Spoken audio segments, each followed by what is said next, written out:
Islam dalam dimensi historis. Assalamualaikum warahmatullahi wabarakatuh. Kami dari kelompok 3 yang beranggotakan Siti Nursetia, Rina Juliana, Ida, Siti Nurhafidah. Konsep sejarah Islam. Sejarah Islam adalah peristiwa-peristiwa atau kejadian-kejadian yang sungguh terjadi pada masa lampau yang seluruhnya berkaitan dengan agama Islam. Agama Islam terlalu luas cakupannya, maka sejarah Islam pun menjadi luas cakupannya.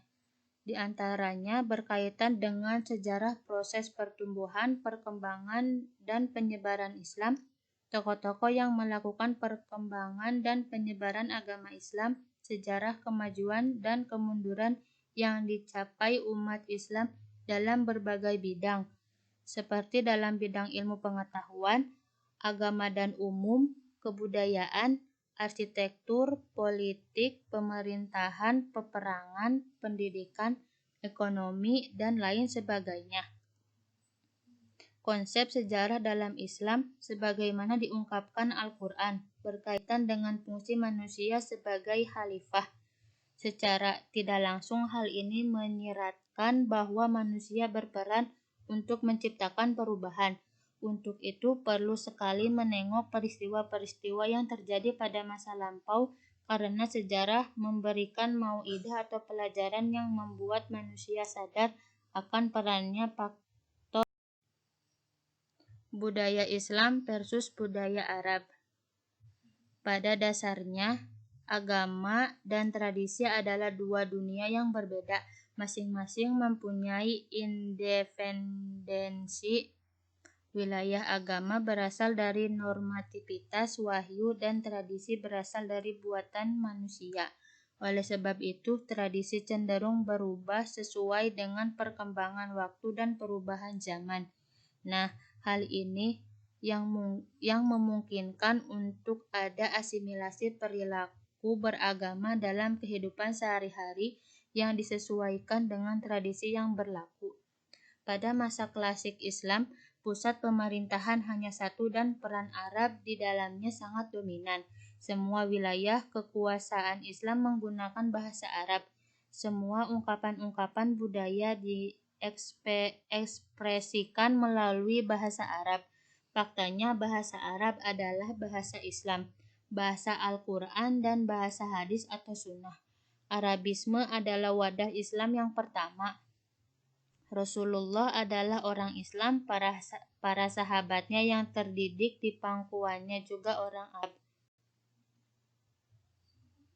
Titik tolak Islam pun berawal di tanah.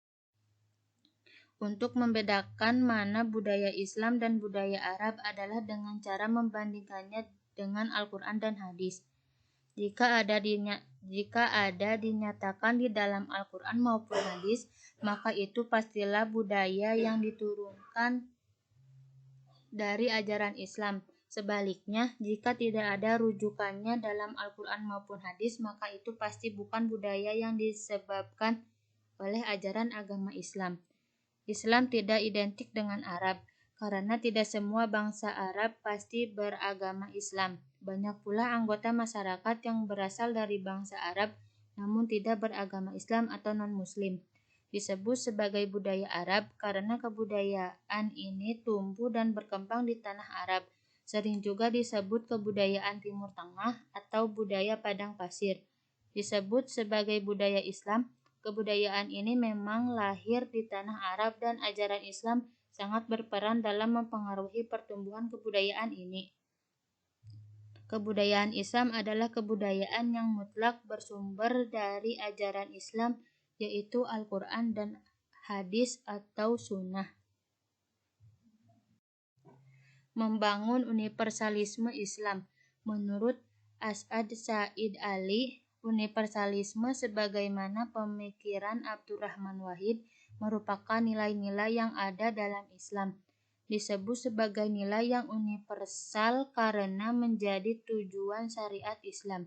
Nilai ini terdapat dalam perlindungan terhadap 5 hak dasar manusia, yaitu perlindungan atas hak hidup, hak beragama, hak berpikir, hak kepemilikan, dan hak berkeluarga.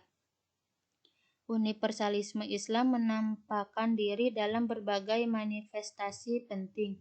Yang terbaik adalah dalam ajaran-ajarannya. Rangkaian ajaran yang meliputi berbagai bidang seperti hukum agama atau fikih, keimanan atau tauhid, etika atau akhlak, dan sikap hidup menampilkan kepedulian yang sangat besar kepada unsur-unsur utama dari kemanusiaan atau al-insan.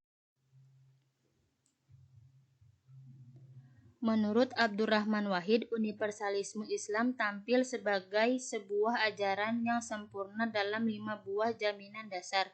Adapun kelima jaminan dasar tersebut antara lain: 1. Keselamatan fisik warga masyarakat dari tindakan badani di luar ketentuan hukum.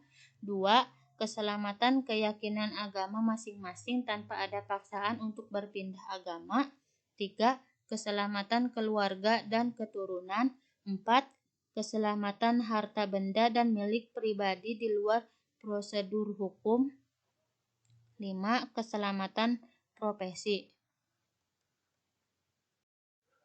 Pemikiran tentang universalisme Islam ini penting dipahami secara baik karena dapat menjadi dasar untuk memahami perbedaan yang ada. Perbedaan merupakan realitas yang tidak mungkin untuk dihindari.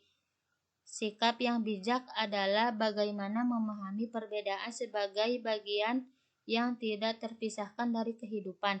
Pada perspektif inilah pemikiran tentang universalisme Islam penting untuk ditelaah dan direkonstruksi agar sesuai dengan dinamika perkembangan zaman.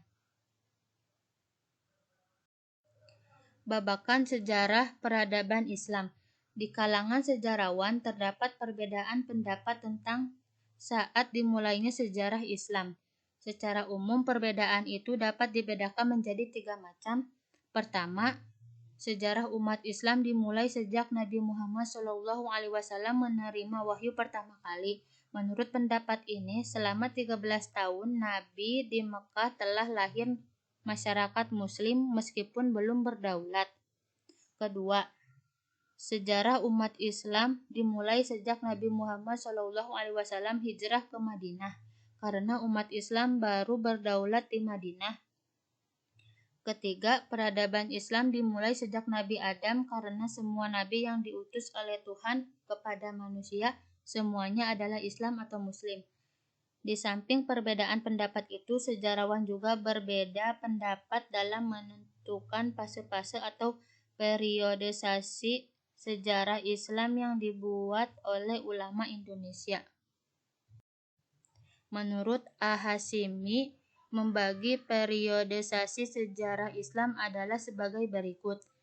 Permulaan Islam 610 sampai 661 Masehi, Daulah Amawiyah 661 sampai 750 Masehi, Daulah Abbasiyah 1 740 sampai 857 Masehi, Daulah Abbasiyah 2 847 sampai 946 Masehi, Daulah Abbasiyah 3 946 sampai 1075 Masehi, Daulah Mughal 1261 sampai 1520 Masehi, Daulah Utsmaniyah 1520 sampai 1801 Masehi, Kebangkitan 1801 sampai sekarang.